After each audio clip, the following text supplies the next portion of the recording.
하나님의 말씀은 구약성경 아가서 2장 14절부터 17절 말씀까지 함께 교독하도록 하겠습니다. 구약성경 960쪽 정도에 있습니다. 아가서 2장 14절부터 17절 말씀까지 함께 교독하겠습니다.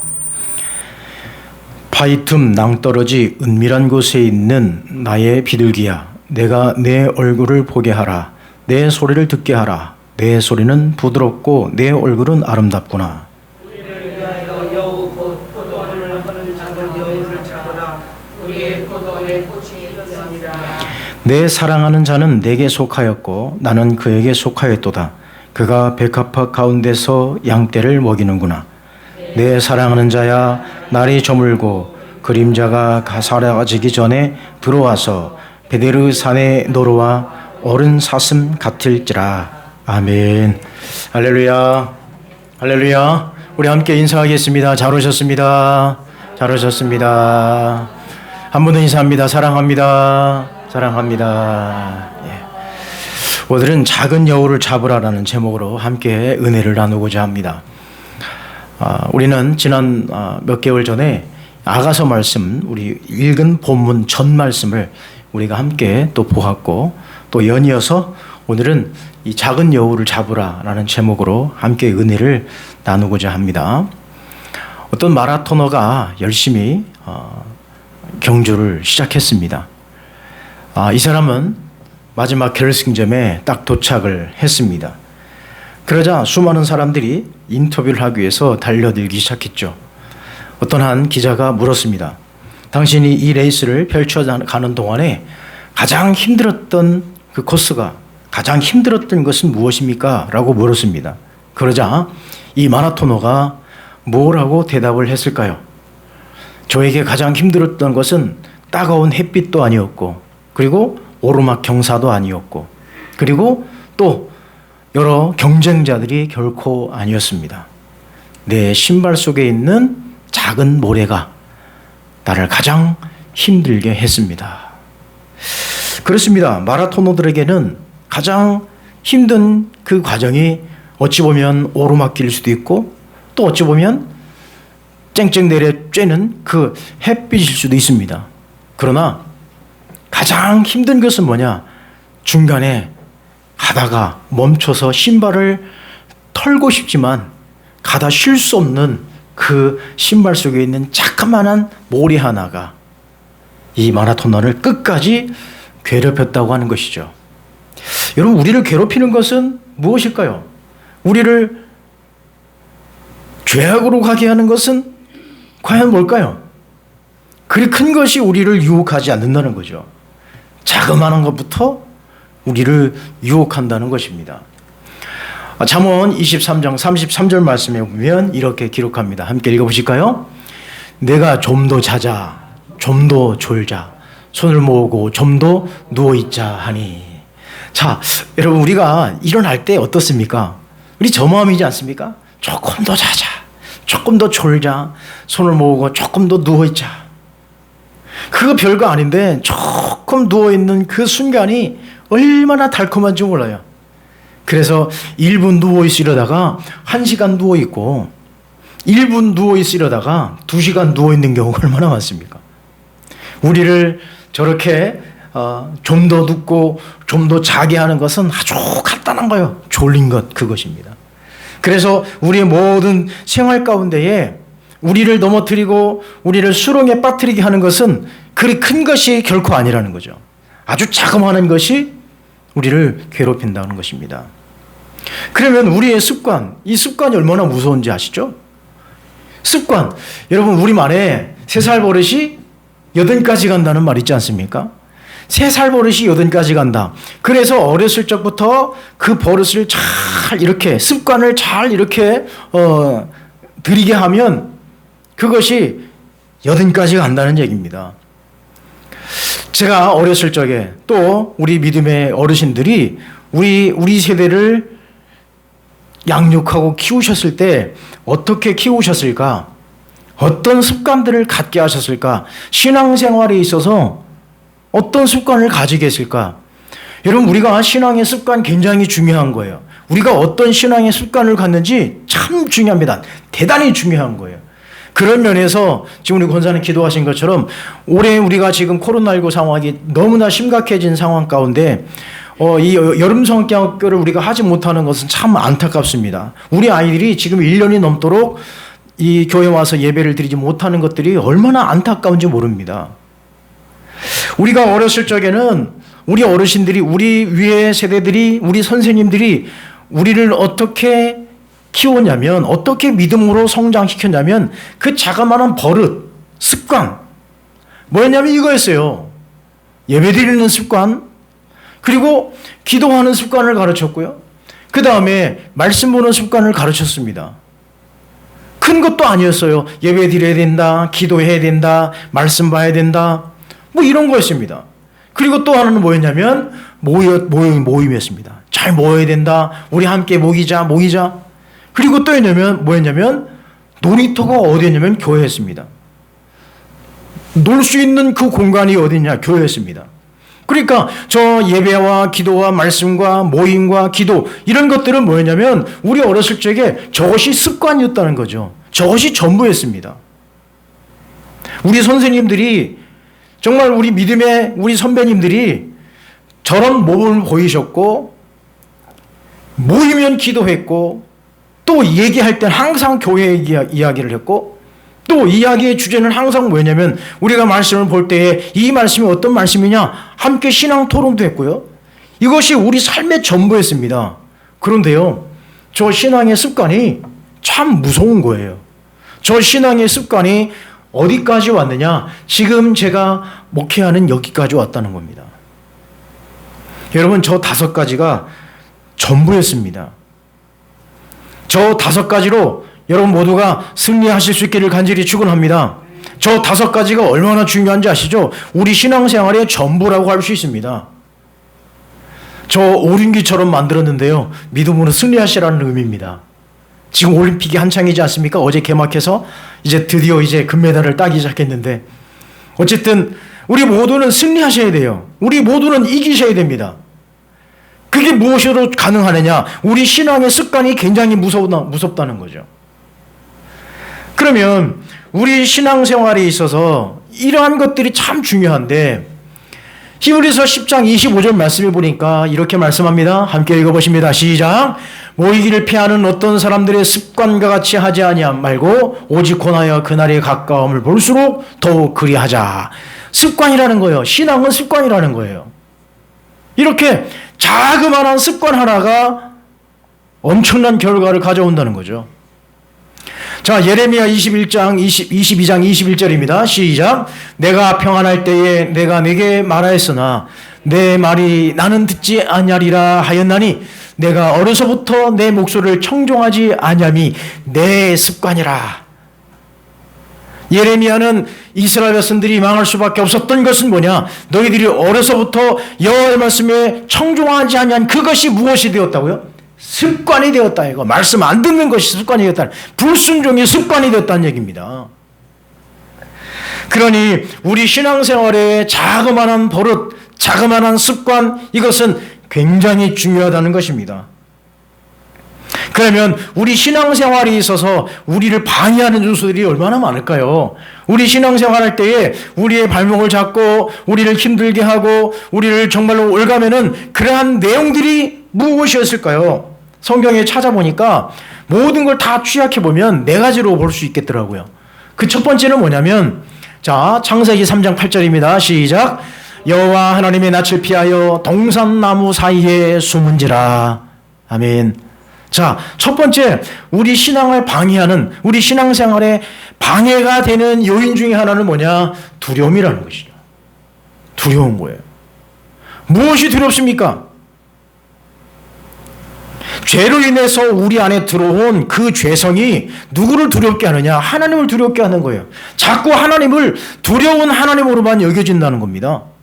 우리 하나님이 두려움의 하나님이십니까?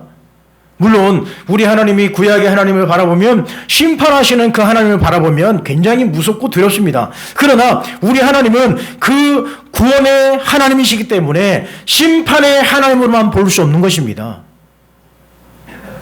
그러나 우리 신앙생활의 방해 요인은 두려움인 거예요. 하나님을 향한 두려움이면 그래도 괜찮아요. 그러나 죄로 말미암아 오는 그 두려움, 아이고 내가 죄인인데 내가 어떻게 하나님 앞에 나아가는가? 아이고 내가 이런 죄를 졌는데 내가 어떻게 하나님의 자녀가 되는가? 아니 내가 죄인인데 어떻게 신앙생활을 할까? 라고 하는 이런 두려움이 내 신앙의 방해 요인이 된다는 거예요. 그리고 또 하나는 잠언 13장 10절입니다. 함께 했습니다. 시작. 교만에서는 다툼이 일어날 뿐이라 권면을 듣는 자는 지혜가 있느니라. 아멘. 자, 두 번째는 뭘까요? 교만함입니다. 교만함. 이 교만함은 우리 신앙생활에 아주 경계해야 될 대상 1호예요. 우리가 굉장히 하나님 앞에서 교만하면 우리의 교만함 때문에 내 신앙이 무너져 버리는 거예요. 교만은 넘어짐의 앞잡이입니다. 교만은 패망의 선봉이에요. 교만한 자는 다 망하는 거예요. 이스라엘 백성들이 왜 망했습니까? 하나님 없는 그 신앙생활, 교만한 거예요. 그 교만이 망하게 만들어버린 겁니다. 그 교만이 신앙의 모든 방해 요소가 되었던 것이죠. 여러분, 우리가 교만해서는 안 됩니다. 우리는 항상 겸손해야 돼요. 항상 주님 앞에서 내가 낮은 자세로 내려가야 되고, 항상 우리는 주님 앞에서 내 자신을 비워야 되고요. 항상 주님 앞에서 나는 죄인이라고 하는 이 회개하는 마음으로 설 때 우리는 신앙의 은혜가 넘쳐날 줄 믿습니다.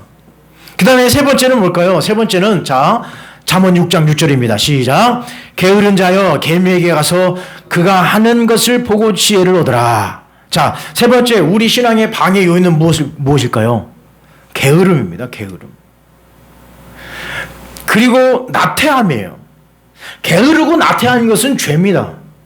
내가 해야 될 일을 하지 아니하고 그것을 뒤로 미루고 내가 나태하고 게으른 것은 그건 죄예요. 우리가 신앙생활할 때 정말 경계해야 될 것은 뭐냐? 이 게으름과 나태함이에요. 아유, 내가 좀 이따 더 기도하면 어떨까? 아유, 뭐 내일 기도하지 뭐. 오늘 기도해야 될 문제를 왜 내일로 미룹니까? 오늘 기도해야 될 문제는 오늘 기도해야 되는 거예요. 오늘 말씀 봐야 될 것은 오늘 말씀 봐야 되는 겁니다. 그러나 우리는 자꾸 나태한 신앙을 우리가 가지려고 그래요. 그래서 우리 인간은 자꾸 어디로 갈까요? 힘든 쪽으로 갈까요? 편한 쪽으로 갈까요? 우리 인간은요, 편한 쪽으로 갈 수밖에 없습니다. 아파트 단지에 가보면 꼭 가지 말라고 하는 곳이 있어요. 거기 보면 꼭 길이 나 있어요. 뭐냐면 이렇게 돌아가야 되는데 잔디밭을 가로질러 가는 그런 사람들이 참 많아요. 그런데요, 희한하게도 사람들은 꼭 어디 길을 선택하냐면 사람들이 괜히 지나갔었던, 많이 지나가서 길이 난 곳, 거기에 분명히 써 있어요. 잔디 보고 들어가지 마세요. 근데 사람은요, 꼭 어디로 가냐면 편한 쪽으로 갑니다. 직선길로 가요. 일로 가면 뭐 불과 몇 초밖에 걸리지 않는데 그거 조금 빨리 가겠다고 그렇게 간다는 얘기죠. 우리 인간은 다 그렇게 게으름과 나태함 쪽으로 갈 수밖에 없는 겁니다. 예수님께서는 열처녀 비유로 말씀하지 않습니까? 열처녀 가운데 5처녀는, 슬기로운 5처녀는 기름을 예비했고요, 미련한 5처녀는 기름을 예비하지 못했어요. 게으름과 나태함은 내 신앙의 방해가 되는 것입니다. 그래서 우리는 항상 어디를 선택해야 되느냐? 내가 조금 힘들고 조금 어려운 쪽으로 선택하는 거예요. 그래야 내 신앙의 은혜가 넘칩니다. 그 다음에 마지막 네 번째는 무엇일까요? 자, 여호수아 22장 20절입니다. 함께 있습니다. 시작. 세라의 아들 아간이 온전히 바친 물건에 대하여 범죄함으로 이스라엘 온 회중에 진노가 임하지 아니하였느냐. 아멘. 마지막 네 번째는 뭘까요? 이기심이에요. 나밖에 모르는 이기심이에요. 여러분, 우리 신앙생활에 있어서 정말 이 이기심이 우리 온 공동체를 깨트려 버리는 거예요. 나밖에 모르는 거예요. 내 생각만 하는 거예요. 모든 생각을 누구 중심으로 하느냐? 내 중심으로 생각하는 거예요. 그러니 상대방에 대한 배려가 필요 없는 거죠. 상대방이 어떤 마음을 갖는지, 상대방이 어떤 상처를 갖는지 아무 관심이 없어요. 왜요? 내가 할 말 해야 되고, 내가 하고 싶은 말 해야 되고, 내가 하고 싶은 그런 행동 해야 되고, 내 감정 그대로 표현해야 되고, 그건 뭐냐? 이기심인 거예요. 우리 신앙의 공동체를 깨트리는 이 무서운 요소, 이기심. 아간 한 사람이 그 전쟁의 전리품 몇 개를 그냥 인마이 포켓했다가 온 이스라엘 백성들이 다 이 아이송 전투에서 패할 수밖에 없는 고통을 겪게 됩니다. 아간 한 사람 때문에 그런 거야. 아간 한 사람, 나 혼자 뭐 이거 조금 물건 챙겼다고 해서 무슨 큰 일이 벌어질까? 그런 마음을 가졌던 이 아간 때문에 이 이스라엘 백성은 큰 고통을 받았습니다. 많은 사람들이 죽게 되었고요. 한 번에 끝날 전투를 다시 한번 또 올라가서 그 고통을 겪을 수밖에 없었습니다. 여러분, 이 이기심, 이거 버려야 됩니다. 이렇게 우리 신앙생활에 있어서 방해되는 요인들이 있는데 이것을 우리는 싹 벗어버려야 될 줄 믿습니다. 두려움을 떨쳐버리십시오. 교만함을 버리십시오. 나태함을 벗어버리십시오. 이기심을 떨쳐내시기를 간절히 바랍니다. 그럼 오늘 본문 말씀, 이 본문 말씀이 어떤 말씀일까요? 오늘 본문에 대한 말씀은 제가 좀 이렇게 많이 하지 않으려고 합니다. 왜냐하면 제가 지난번에 아가서 말씀드릴 때 아가서가 어떤 책인지 분명히 말씀을 드렸습니다. 다시 한번 말씀드리면 아가서는 솔로몬과 술람미 여인의 러브스토리의 시입니다. 그리고 이 책의 제목은 뭐냐? 노래 중에 노래라는 겁니다. 노래 중에 노래. 그 남녀 간의 지극한 사랑을 노래하는 이 노래가 최고의 노래라고 하는 것이죠. 그러나 이 아가서 말씀을 솔로몬과 술람미 여인의 러브스토리로만 본다면 이 성경을 잘못 보는 거예요. 이 성경을 우리가 어떻게 봐야 된다고 그랬죠? 남녀 간의 사랑을 뛰어넘어서 하나님과 우리의 사랑의 관계로 이 아가서를 보면 이 아가서가 더욱더 우리에게 은혜로 다가온다고 하는 것이죠. 그런데요, 자, 술람미 여인과 이 솔로몬과 술람미 여인은 이제 사랑의 결실을 맺게 되었습니다. 우리가 읽은 전의 말씀, 12절부터 쭉 말씀을 보게 되면 이 솔로몬이 이 술람미 여인에게 사랑을 고백합니다. 무슨 고백을 하죠? 일어나서 나와 함께 가자 하고 결혼을 청합니다. 그래서 이 두 사람은 이제 아름다운 러브 스토리가 시작이 되는데 중요한 게 있어요. 이 러브 스토리가 막 시작될 즈음에 사랑을 방해하는 방해꾼이 하나 있었는데 그게 누구였을까요? 자, 러브 스토리가 시작이 되었습니다. 자, 아가서 2장 14절 오늘 본문 말씀에 보니까 이 솔로몬이 술람미 여인에게 어떻게 고백을 했냐면 그 고백 이후에 이렇게 이야기합니다. 함께 읽어보십니다. 시작. 바위틈 낭떠러지 은밀한 곳에 있는 나의 비둘기야, 내가 내 얼굴을 보게 하라. 내 소리를 듣게 하라. 내 소리는 부드럽고 내 얼굴은 아름답구나. 자, 내 얼굴 좀 보여달라. 네 목소리 좀 듣게 해달라. 네 얼굴은 너무너무 아름다우니 이제는 그 얼굴 항상 보여주게 해달라. 그리고 그 얼굴 항상, 그리고 그 목소리를 항상 들려달라. 그거예요. 한마디로 말하면 이거예요. 당신이 끓여주는 된장찌개 매일 먹고 싶소. 그거예요. 우리나라 말로 바꿔서 말하면 그거예요. 당신이 끓여주는 된장찌개 매일 먹고 싶소. 이렇게 지금 사랑을 고백하는 거예요. 그런데요, 문제가 생겼어요. 문제가 무슨 문제냐? 자, 이 15절입니다. 15절 함께 있습니다. 시작. 우리를 위하여 여우 곧 포도원을 허는 작은 여우를 잡으라. 우리의 포도원에 꽃이 피었습니다. 이제 술람미 여인이 솔로몬에게 부탁하는 거예요. 무슨 부탁하느냐? 아니, 내가 당신에게 된장찌개 매일 끓여줄 수 있습니다. 매일 된장찌개를 끓여주고 싶지만 지금 우리 포도원에 방해꾼이 하나 있는데 그게 누구냐? 누구라는 거예요? 여우라는 거예요. 여우.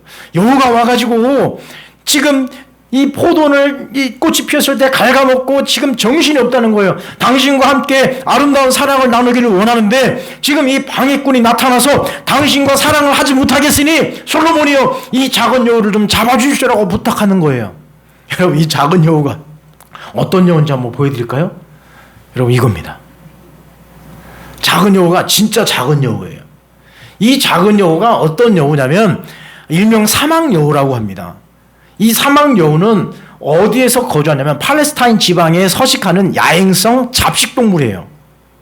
야행성 잡식동물. 풀도 먹고 아니면 뭐 쥐나 이런 것도 잡아먹고, 이 잡식의 잡식, 일명 사막여우입니다. 그리고 이 작은 여우는 봄철에 꽃이 피면 포도, 특히 이 포도꽃이 피었을 때는 이 포도꽃을 잘 이렇게 뜯어먹는 그런 이 여우이기도 합니다. 쉽게 말하면 우리나라에 봄철만 되면 누가 내려오죠? 시골 농사 짓는데 누가 내려옵니까? 반갑지 않은 이 손님이 하나 있는데요. 그게 누구냐면 고라니예요, 고라니. 고라니가 와가지고 시골 농사 짓는 거 다 뜯어먹습니다. 자, 요즘에는 또 안 내려옵니다. 왜요? 뜯어먹을 게 없어요. 이 고라니가 가장 좋아하는 게 뭐냐면 지금 막 올라오는 새싹을 그렇게 좋아해요. 고추를 심으면 고추 그 이파리 다 뜯어먹죠. 상추 올라오면 상추 싹 다 뜯어먹죠. 그리고 깻잎 올라오면 깻잎 뜯어먹죠. 이 고라니가 얼마나 말썽인지 몰라요. 우리나라 말로 이 성경을 바꾸면 이렇게 술람미 여인이 고백했을까요? 우리의 사랑을 방해하는 고라니를 잡아주십시오라고 했을 거예요. 이 고라니처럼 이 작은 여우가 봄철만 되면 꽃이 피면 이 포도원에 와가지고 이 포도를 다 그냥 꽃을 따먹고 그 줄기를 따먹고 새싹새싹으로 다 이 갈기갈기 먹어버리는 이 동물이 누구냐? 작은 여우라는 거예요. 저 작은 여우가 고라니처럼 크면 또 몰라요. 이 작은 여우가 얼마나 작냐면 이 고양이 새끼처럼 아주 자그마한 새끼처럼 생겼어요. 귀는 또 커다래가지고. 이렇게 사랑의 방해꾼. 자, 여러분 보십시오. 저 여우가 커다랗지 않다라는 거예요. 아주 작은 여우 한 마리가 그 포도원을 쑥대밭으로 만들어버리는 거예요. 포도원 전체를 다 쑥대밭으로 만들어버리니 이 술람미 여인에게는 지금 솔로몬이 청혼을 했었고, 이제 솔로몬이 얼굴을 좀 항상 보여주고, 당신 얼굴 좀 감추지 말고 이제는 얼굴도 보여주고, 목소리도 당신의 목소리가 아름다우니 목소리도 항상 좀 들려달라, 솔로몬이 여우 하면서 이렇게 목소리를 좀 들려달라고 부탁을 했는데 이 술람미 여인도 그렇게 하고 싶어요. 그런데 이 작은 여우 때문에 도저히 그럴 시간이 없는 거예요. 일어나자마자 여우 쫓아다녀야 되고, 일어나자마자 포도원에 가서 피해고 온 곳이 없나 하고 둘러봐야 되는 거예요. 그래서 이 술람미 여인은 작은 여우를 잡아주십시오라고 부탁하는 겁니다. 그렇습니다. 우리의 신앙생활을 방해하는 것, 우리가 방금 전에 본 이러한 내용들은 뭐냐? 그렇게 커다란 것이 아니라는 거죠. 하나씩 뜯어오면 그 모든 것들이 다 두려움과 그리고 교만함과 나태함, 게으름과 그 다음에 이기심, 이건 눈에 보이는 것이 아니라는 것이죠. 내 안에 들어와 있는 자그마한 하나가 두려움의 요소가 될 수 있고, 내 안에 들어온 자그마한 하나가 교만함, 내 안에 들어온 자그마한 요소 하나가 게으름과 나태함이 될 수 있고, 내 안에 들어온 자그마한 하나가 이기심으로 그것이 발전될 수 있다는 겁니다. 그 작은 여우가 얼마나 포도원을 쑥대밭으로 만들었을까? 그러면 우리는 여기서 이 여우의 속성, 과연 이 여우가 어떤 속성을 가지고 있는가? 이 여우가 어떠한 존재인가? 이 여우가 또 좋아하는 것이 무엇인가를 한번 보고자 합니다. 이 여우가 좋아하는 것 3가지가 있대요. 첫 번째, 무엇을 좋아하느냐? 첫 번째는요, 뒤돌아보기를 좋아한다는 거예요. 이 여우는 자꾸 뒤를 돌아본다는 거예요. 왜 그럴까요? 여러분, 동물의 세계를 잘 보시면 약한 동물이면 약한 동물일수록 이 동물들이 어디를 바라볼까요? 주변을 바라봅니다. 그리고 제가 언젠가 말씀드린 기억이 있습니다만, 새들도 보게 되면 강한 새면 강한 새일수록 눈의 위치가 어디 있느냐? 우리 사람처럼 앞으로 집중되어 있고요. 약한 새일수록, 또 미약하고 정말 약한 새일수록 그 눈이 어디에 달려 있을까요? 눈이 옆으로 달려 있습니다. 왜요? 어디를 봐야 되니까요? 사방팔방 다 봐야 되니까. 그래서 이 작은 여우도 어디를 잘 보냐면 뒤를 잘 바라보는 거예요. 뒤를 잘 보는 거예요. 왜요? 자그마하고 약하니까. 내가 공격을 받을까봐 자꾸 뒤를 돌아보는 거예요. 저 포도원의 꽃을 따먹다가도 어떻게 해요? 뒤를 바라보고. 여러분, 참새를 잘 보십시오. 참새가 쫙 높은 곳을 향해서 쫙 올라가서 참새가 쫙 날개를 펴고 여유 있게 쫙 날아다니는 참새 보셨습니까? 참새는 조금만 하다가 탁 앉아가지고 한번 쪼아먹고 여기저기 막 쳐다보고요. 또 확 날아가서 또 쪼아먹고 여기저기 막 쳐다보다가 뭐 자그마한 소리 하나는 후다닥 날아갑니다. 그것처럼 저 작은 여우도 뒤를 돌아보기를 좋아하는 거예요. 그 다음에 두 번째는 무엇을 좋아하냐? 썩은 동물을 좋아한다는 거예요. 썩은 동물을. 자, 저 작은 여우는 잡식이라고 그랬죠. 동물도 먹고 식물도 먹는 거예요. 특히 썩은 동물을 좋아한다. 좀 깨름직하죠. 자, 다른 동물들도 마찬가지입니다. 그러니까 육식을 주로 먹는 이 사자나 이런 동물들은 썩은 것을 안 먹어요. 그러나 저렇게 약한 동물들은 썩은 동물을 좋아할 수밖에 없어요. 왜 그럴까요? 먹다 남은 사자나 호랑이가 먹다 남은 그것을 기다렸다 먹어야 되니까 썩은 것을 먹을 수밖에 없는 거예요. 그래서 썩은 동물을 좋아하는 겁니다. 그 다음에 세 번째, 저 여우가 어떤 속성을 가지고 있냐면 세 번째, 변덕스러움입니다. 변덕스러움. 변덕이 심하대요. 자, 자꾸 뒤를 돌아보니까 또 뭐도 심한 거예요? 변덕이 심한 거예요. 그러니까 눈치가 있는 거예요. 계속 가다가 저거 먹어도 될까라고 싹 갔다가 먹으려다 그냥 또 뒤로 서가지고 또 안 먹고 마음이 변덕스러운 거예요. 그래서 우리 사람들에게도 저런 변덕스러운 사람이 참 많아요. 이렇게 했다 저렇게 했다가 엎치락 뒤치락 이런 사람들이 참 많다는 거죠. 그래서 우리는 변덕스러움이 없어야 돼요. 좀 지긋한 것이 있어야 됩니다. 그러면 여러분, 자, 이제 결론을 내리고자 합니다. 작은 여우가 저런 속성이 있어요. 이 술람비 여인이 저 작은 여우를 잡아달라는데, 그런 작은 여우를 우리가 잡아야 되는데 어떻게 잡아야 될까요? 우리 신앙생활에 방해대가 되는, 우리 신앙생활의 발목을 잡고 있는 커다란 것이 아니라 자그마한 그런 존재들이 자꾸 우리의 신앙생활의 방해 요소로 다가오는데, 그러면 저 작은 여우를 잡기 위해서 우리는 어떻게 해야 될까요? 어떻게 해야 될까요? 자, 이 여우의 속성 세 가지를 비유해서 세 가지로 말씀을 드리고자 합니다. 자, 첫 번째는 어떻게 해야 될까요? 자, 우리는 예배와 기도와 말씀과 모임과 교회, 이것은 뭐냐? 하나님을 사랑하는 방법입니다. 사랑을 표현할 수 있는 방법들이에요. 물론 저것 말고도 하나님 사랑을 많이 표현할 수 있는 방법이 있습니다.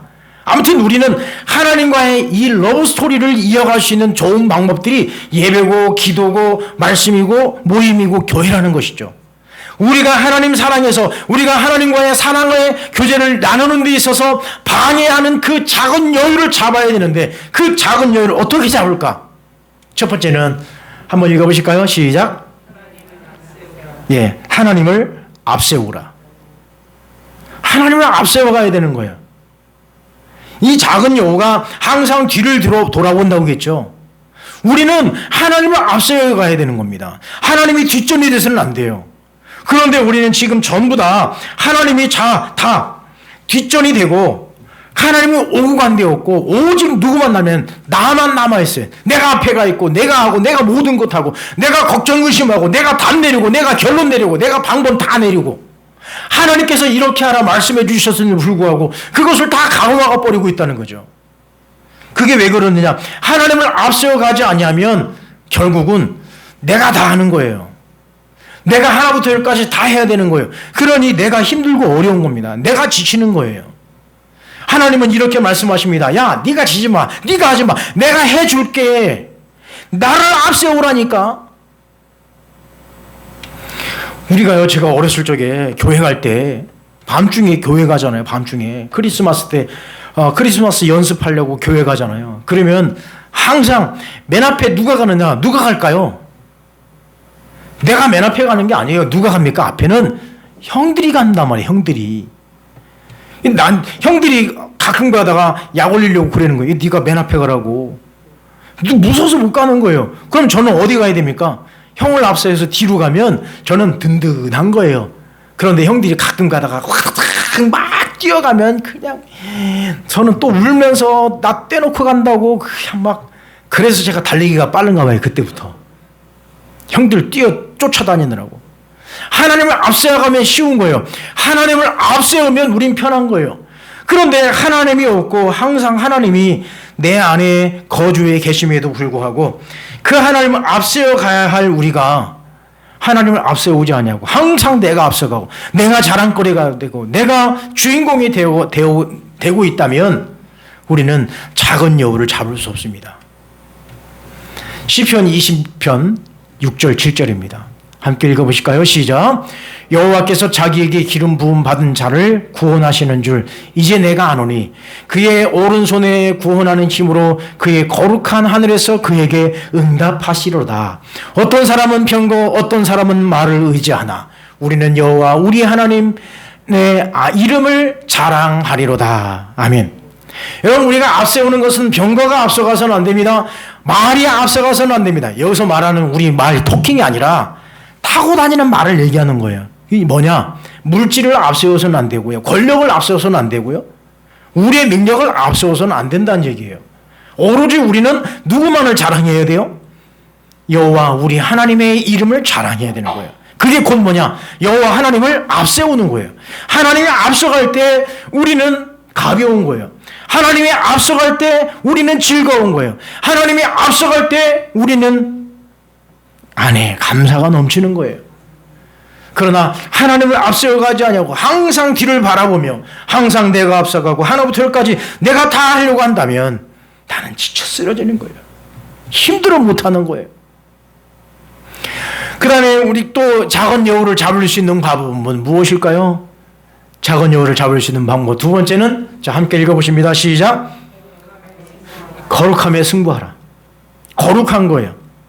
우리는 썩은 동물을 좋아할 필요가 없어요. 썩은 거 먹을 필요가 없습니다. 썩은 건 어떻게 해야 됩니까? 다 덜어내야 되는 거예요. 썩은 건 다 버려야 되는 겁니다.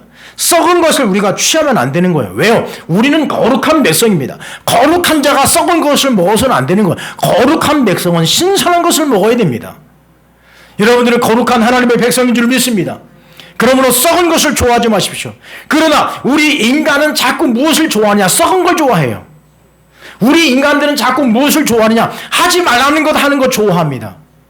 한 번 전에 말씀드리고 들어가지 말라는 거 참 좋아해요. 거기 들어가면 참 빠르거든. 그래서 들어가는 걸 참 좋아하고요. 또 꼭 등산에 가서 등산에서 사고 나는 사람들이 어떤 사람들 여기 등산로가 아니니까 여기 들어가지 마시오. 여기 분명히 써 있는데 이쪽으로 가면 어떨까 해서 가서 낭떠러지에 떨어져서 사고 당하고. 우리 인간의 죄성은 항상 이 거룩함에 우리는 승부를 걸어야 되는데 이 거룩한 것을 우리는 자꾸 놓치고 있다고 하는 것입니다. 자꾸 썩은 것을 좋아하고 냄새나는 것을 좋아하고. 그래서 인간은요 하지 말라는 거 그거 더 하고 싶어 하고요.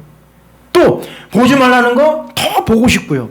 먹지 말라는 거 더 먹고 싶어요. 여러분 상자에다가 써 넣어 보십시오.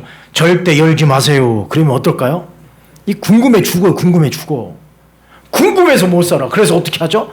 아무도 없을 때 열어보는 거예요. 열어보니 그 안에 뭐가 있을까요? 아무것도 없어요. 자, 고린도전서 3장 16절입니다. 함께 있습니다. 시작. 너희는 너희가 하나님의 성전인 것과 하나님의 성령이 너희 안에 계시는 것을 알지 못하느냐. 바울선생님 우리가 무엇이냐? 성전이라는 거예요.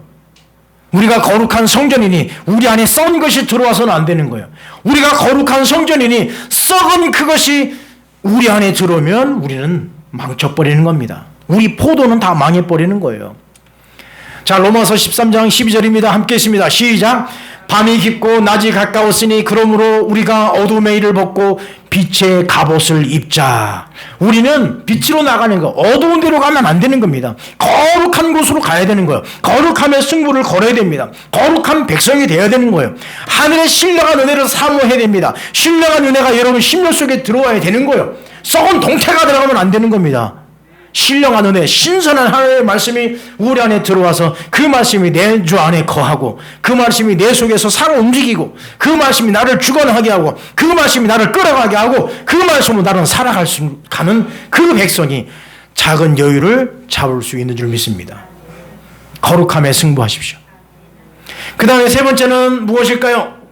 어떻게 해야 이 작은 여유를 잡을 수 있을까요? 여러분들이 읽어보십니다. 시작. 흔들림 없는 반석이 되라. 자꾸 변덕이 심하면 안 되는 거예요. 믿음이 엎치락뒤치락해서 안 됩니다. 우리는 온전히 흔들림이 없는 반석이 되어야 되는 거예요. 여러분의 중심을 딱 잡으셔야 됩니다. 여러분, 오뚜기가 왜 넘어졌다가 또 일어나고 넘어졌다가 또 일어날까요? 오뚜기가 왜 일어날까요?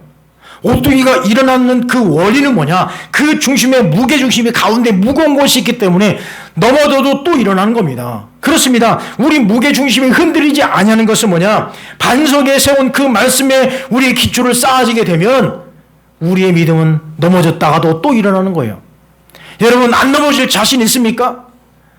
여러분, 신앙생활 하시다가 안 넘어질 자신 있습니까? 우린 그럴 자신 없어요. 다 넘어지고 쓰러지고 지쳐 넘어집니다. 자, 아모스 8장 12절입니다. 함께 있습니다. 시작. 사람이 이 바다에서 저 바다까지 북쪽에서 동쪽까지 비틀거리며 여호와의 말씀을 구하려고 돌아다녀도 얻지 못하리니.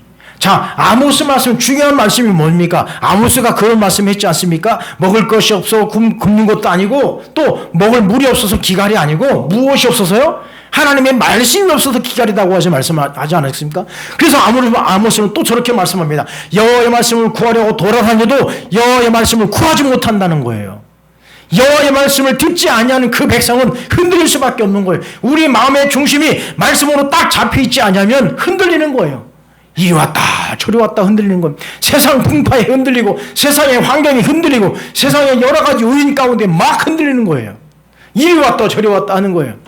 아무리 코로나 상황이 심각하다 할지라도 우리 중심은 어디 있어야 되느냐? 여호와의 말씀 가운데 서 있어야 되는 줄 믿습니다.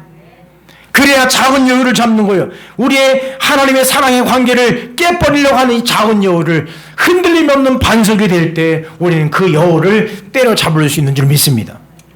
자, 마태복음 7장 25절입니다. 시작. 비가 내리고 창수가 나고 바람이 불어 그 집에 부딪히되 무너지지 아니하나니 이는 그 주추를 반석 위에 놓은 까닭이요. 반석, 이것은 믿음이라는 거예요. 반석, 이건 말씀이라는 거예요. 그 반석, 아주 단단한 바위에 세워야 이 요동을 쳐도 흔들리지 않는다는 얘기입니다. 여러분, 지금 세상은 요동치고 있습니다. 아니, 전 세계가 요동치고 있습니다. 지금 이 코로나 앞에서 지금 전 세계가 쩔쩔쩔 매고 있습니다. 어제도 제가 어제 코로나 토론회가 연이어서 계속 하고 있는데, 어제도 보면 그 코로나 그 전문가들이 하는 얘기가 뭐냐면 이 코로나를 전혀 모르기 때문에 대처할 수 없다는 얘기예요. 코로나에 대한 연구가 전혀 없기 때문에 이것이 무엇인지 아직도 해명이 안 된다는 얘기예요. 그러나 우리는 아는 게 너무 많아요. 그렇죠? 독감 뭔지 알아요? 그리고 신종플루 뭔지 알아요? 다 알아요. 그러나 그런 것들은 알기 때문에 다 대처가 가능한데 이것은 전혀 모른다는 거예요. 코로나19는 도대체 이게 뭔지 아직 정체를 정확히 알 수 없다는 거예요. 그래서 앞으로 이게 어떻게 변화될지도 전혀 예측이 불가하다는 거예요. 여러분, 그러나 우리는 이렇게 지금 세상이 요동치고 전 세계가 지금 이 코로나 때문에 요동치고 있는데 그 가운데 우리는 내 작은 여우를 잡을 수 있어야 돼요. 내 신앙이 요동쳐서는 안 됩니다. 내 신앙이 이리 왔다 저리 왔다 흔들려서는 안 되는 거예요. 변덕스러워서는 안 되는 거예요. 오로지 주님만 붙들고 주님 말씀 붙들고 끝까지 여러분 승리하시기를 간절히 바랍니다. 여러분 속에 있는 작은 여우를 잡으십시오. 그래야 하나님 사랑이 끊어지지 않습니다. 이 작은 여우는 작은 것 같아도 공격력은 대단하고요. 파괴력은 대단해요. 포도원 전체를 쑥대밭으로 만드는 그 주인공이 누구냐? 작은 여우입니다. 작은 여우. 여러분 속에 있는 작은 여우를 잡으십시오. 하나님 사랑의 방해꾼을 잡으십시오. 하나님을 앞세우십시오. 그리고 거룩함에 승부하십시오. 그리고 흔들림이 없는 반석이 되십시오. 기도하겠습니다. 거룩하신 하나님 아버지 감사합니다. 지금 전 세계는 요동치고 있습니다. 전 세계는 어디로 가야 할지 막막해하고 있습니다. 하나님 아버지, 우리를 가로막고 있는 작은 여우가 있습니까? 이 작은 여우를 우리가 물리치게 하여 주옵소서. 그러기 위해서는 하나님을 앞세우게 하시고 거룩함에 승부하게 하시고 또 흔들림이 없는 반석이 되게 인도하여 주옵소서. 예수님의 이름으로 기도하옵나이다. 아멘.